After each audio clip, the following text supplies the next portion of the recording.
Assalamualaikum warahmatullahi wabarakatuh. Perkenalkan, nama saya Ismail. Saya mahasiswa S2 Magister Manajemen Fakultas Ekonomi Universitas Negeri Jakarta, konsentrasi Manajemen Pemasaran. Saat ini, saya akan mempresentasikan terkait pemosisian inovatif, strategi untuk keunggulan kompetitif. Kita tahu, di era yang penuh dengan perubahan dan persaingan yang ketat, perusahaan perlu terus berinovasi untuk tetap relevan dan unggul. Pemosisian ini merupakan strategi yang penting untuk mencapai tujuan tersebut. Artinya pemosisian inovatif ya, yang dikatakan merupakan strategi yang penting untuk mencapai tujuan tersebut. Kita akan mengetahui definisi inovasi. Menurut Jeffrey Baumgartner, inovasi adalah implementasi menguntungkan dari ide-ide kreatif. Artinya apa? Artinya, inovasi ini dapat berupa penciptaan produk atau layanan baru, peningkatan produk atau layanan yang ada, atau penerapan model bisnis baru. Selanjutnya, kita akan mengetahui pentingnya pemosisian inovatif ini. Pemosisian inovatif memberikan beberapa manfaat bagi perusahaan. Antara lain, yang pertama, membangun keunggulan kompetitif. Artinya apa? Dengan menawarkan produk atau layanan yang unik dan berbeda, perusahaan dapat menarik pelanggan baru dan mempertahankan pelanggan lama. Selanjutnya yang kedua, memenuhi kebutuhan dan keinginan pelanggan yang terus berkembang. Artinya, pasar memang selalu berubah dan pelanggan semakin menuntut produk dan layanan yang lebih baik. Inovasi ini membantu perusahaan untuk tetap selangkah lebih maju dan memenuhi ekspektasi pelanggan. Selanjutnya yang ketiga, mendobrak batasan industri dan menciptakan peluang baru. Artinya apa? Inovasi dapat membuka peluang baru bagi perusahaan untuk memasuki pasar baru, mengembangkan produk atau layanan baru, dan bahkan mengubah cara kerja industri. Oke, selanjutnya kita akan ke contoh perusahaan inovatif. Kita tahu banyak perusahaan yang telah berhasil menerapkan pemosisian inovatif ini dan mencapai kesuksesan besar. Di sini ada beberapa contoh ya. Yang pertama, kita bisa mengambil Apple ya. Apple pasti terkenal dengan produk-produk yang inovatif seperti iPhone, iPad, dan MacBook yang sudah sama-sama kita tahu. Perusahaan ini selalu berani mengambil resiko dan selalu mencoba hal baru. Mereka juga selalu berhasil memukau pelanggan dengan produk-produk yang revolusioner. Ya. Selanjutnya ada Tesla. Ya, kita sama-sama tahu Tesla adalah pelopor dalam industri kendaraan listrik. Ya, perusahaan ini telah mengembangkan mobil listrik yang bertenaga, stylish, dan terjangkau. Dan mereka juga telah berhasil mengubah cara pandang masyarakat terhadap kendaraan listrik. Ya, Tesla. Selanjutnya kita masuk ke Amazon. Ya, contoh yang ketiga ada Amazon. Ya, kita sama-sama tahu Amazon ini adalah raksasa e-commerce yang selalu berinovasi untuk meningkatkan pengalaman pelanggannya. Ya, perusahaan ini telah mengembangkan beberapa fitur dan layanan baru. Contohnya seperti Amazon Prime, Amazon Web Service, dan Amazon Alexa yang pasti telah mengubah cara orang berbelanja dan menggunakan teknologi. Selanjutnya kita masuk ke jenis-jenis pemosisian inovatif. Di sini ada tiga jenis utama pemosisian inovatif. Yang pertama, inovasi terobosan. Artinya apa? Artinya penciptaan produk atau layanan yang sama sekali baru dan belum pernah ada sebelumnya. Contohnya kita bisa ambil mobil listrik Tesla atau smartphone iPhone ya, iPhone. Selanjutnya, Yang kedua ada peningkatan bertahap. Ya, perbaikan berkelanjutan pada produk atau layanan yang ada untuk meningkatkan kinerja, fungsionalitas atau pengalaman pengguna. Nah, di sini contohnya kita bisa lihat peningkatan kamera pada smartphone atau penambahan fitur baru pada software. Ya, seperti itu. Selanjutnya ada inovasi destruktif. Artinya apa? Inovasi destruktif ini adalah model bisnis baru yang mengubah cara kerja industri dan menciptakan pasar baru. Ya, contohnya ada Uber ya dan Airbnb ya, yang mengubah industri transportasi dan perhotelan seperti itu. Selanjutnya kita masuk mengidentifikasi peluang inovasi. Ya, di sini ada beberapa cara ya. Ada di slide ini ada 4. Ada 4 cara untuk mengidentifikasi peluang inovasi. Yang pertama, amati tren dan perubahan di pasar. Artinya apa? Artinya kita harus selalu memperhatikan perubahan dalam teknologi, perilaku konsumen, dan regulasi yang dapat menciptakan peluang baru. Ya, jadi kita harus mengamati tren dan perubahan pasar. Yang kedua, mendengarkan keluhan dan keinginan pelanggan. Artinya apa? Artinya kita harus berinteraksi dengan pelanggan ya untuk memahami kebutuhan dan pasti keinginan mereka yang belum terpenuhi seperti itu. Selanjutnya, riset pesaing. Ya, setelah kita mendengarkan keluhan tadi, mengamati tren, kita harus meriset pesaing ya, mempelajari strategi dan produk pesaing untuk melihat celah yang bisa diisi ya atau kita bisa ambil seperti itu. Selanjutnya, yang keempat ada dorong brainstorming dan pemikiran kreatif. Pasti di sini kita harus menciptakan budaya yang mendorong karyawan untuk berpikir kreatif dan datang dengan ide-ide baru atau ide-ide segar seperti itu, ya.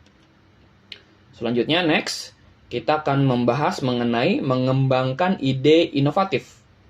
Nah, di sini ada beberapa tips ya untuk mengembangkan ide inovatif yang bisa kita terapkan seperti itu.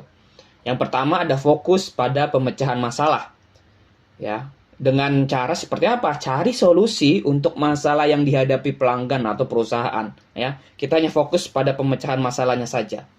Selanjutnya yang kedua, berani. Berani apa? Berani mengambil resiko dan mencoba hal baru.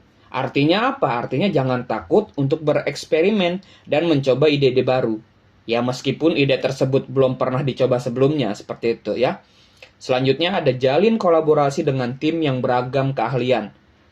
Nah, di sini kita harus berkolaborasi dengan orang-orang dari berbagai latar ya dan keahlian tentunya untuk mendapatkan perspektif yang berbeda. Seperti itu.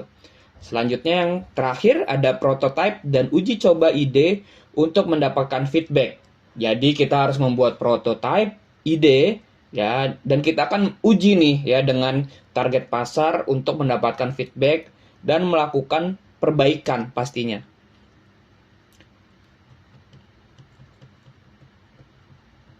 Selanjutnya, ada mengimplementasikan inovasi. Nah, setelah kita memiliki ide inovatif tadi, pasti penting untuk kita mengimplementasikan dengan cara yang efektif. Caranya seperti apa? Di sini sudah ada beberapa cara ya untuk mengimplementasikan inovasi. Yang pertama, ada kembangkan rencana bisnis yang pastinya komprehensif. Bagaimana caranya? Kita harus membuat rencana yang jelas ya tentang bagaimana kita membawa ide pasar ya, ide kita ke pasar. Seperti itu. Termasuk pasti strategi pemasaran, penjualan dan keuangannya. Yang selanjutnya, siapkan sumber daya yang dibutuhkan. Pasti kita memiliki sumber daya yang cukup ya untuk mengimplementasikan ide kita. Ya, pastikan itu. Seperti pendanaan salah satunya, sumber daya manusia ya dan teknologi atau selanjutnya human capital ya, modal manusia ya, modal dari manusianya seperti itu. Selanjutnya, kelola perubahan dan dapatkan dukungan dari tim ya. Nah, setelah itu kita harus membantu tim kita untuk memahami dan beradaptasi dengan perubahan yang terjadi. Dan pastinya kita akan mendapatkan dukungan dari tim untuk mengimplementasikan ide kita ya, mengimplementasikan ide kita, ide-ide inovatif yang tadi. Selanjutnya, kita harus mengukur ya keberhasilan dan melakukan perbaikan jika diperlukan. Ya, kita harus memantau kemajuan kita dan ukur keberhasilan implementasi ide kita.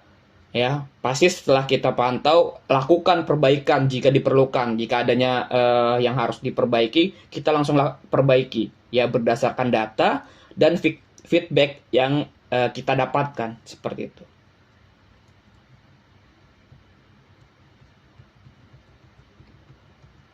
Selanjutnya, tantangan pemosisian inovatif. Ya, oke, meskipun pemosisian inovatif ini menawarkan banyak manfaat, tapi juga terdapat beberapa tantangan ya.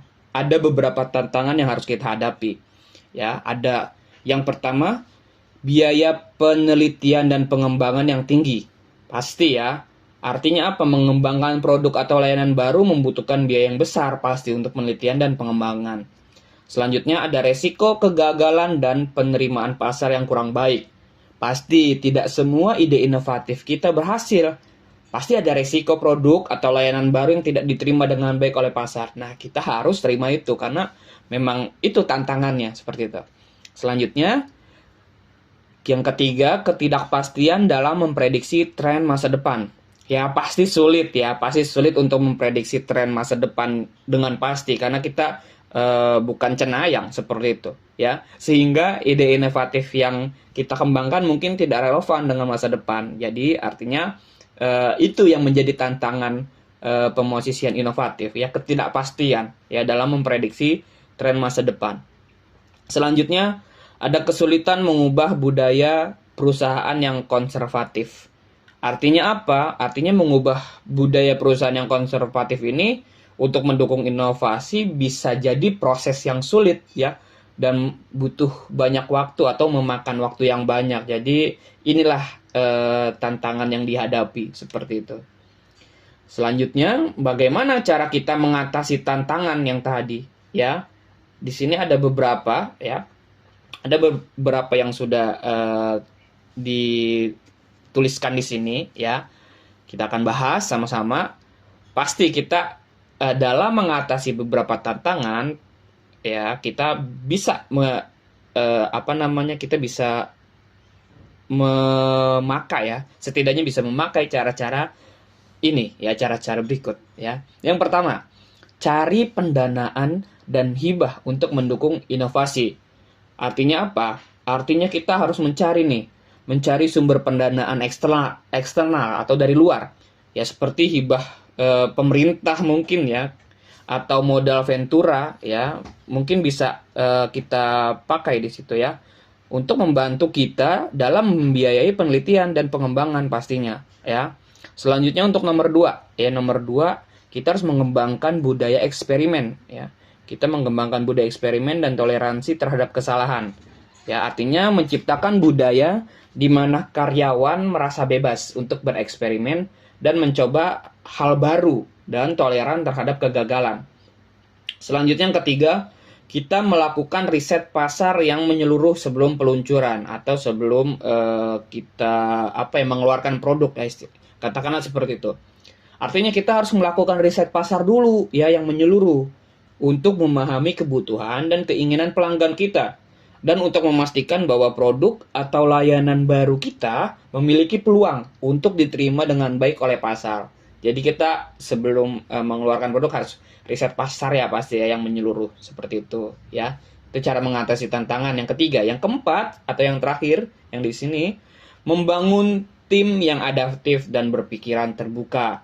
Ya, penting sekali untuk membangun tim yang terdiri dari orang-orang yang adaptif, ya, berpikiran terbuka, dan pastinya mampu bekerja sama untuk memecahkan masalah dan mengembangkan solusi inovatif kita, ya. Misalkan timnya tidak terbuka atau tidak adaptif atau pasif katakanlah, ya kita terkungkung dalam tim yang tidak baik seperti itu. Malah kita tidak bisa menghadapi tantangan seperti itu ya. Selanjutnya, kita akan masuk ke kesimpulan ya, atau yang terakhir ya. Oke, dari tadi yang sudah kita sampaikan atau saya sampaikan ya, banyak hal yang sudah dijelaskan seperti itu ya. Sekarang kita akan mengambil sebuah kesimpulan ya. Kesimpulan di sini, pemposisian inovatif adalah strategi penting ya untuk memenangkan persaingan di era yang penuh dengan perubahan. Jadi kata kuncinya di sini adalah strategi penting ya. Dan selanjutnya, pasti dengan menerapkan strategi ini yang secara efektif ya, garis bawahi secara efektif, perusahaan dapat menciptakan keunggulan kompetitif ya, pasti. Artinya bisa memenuhi kebutuhan pelanggan juga dan mencapai kesuksesan yang berkelanjutan. Oke, cukup sekian ya apa yang bisa saya sampaikan atau presentasikan. Semoga bermanfaat bagi semua. Kurang lebihnya mohon maaf dari saya. Assalamualaikum warahmatullahi wabarakatuh.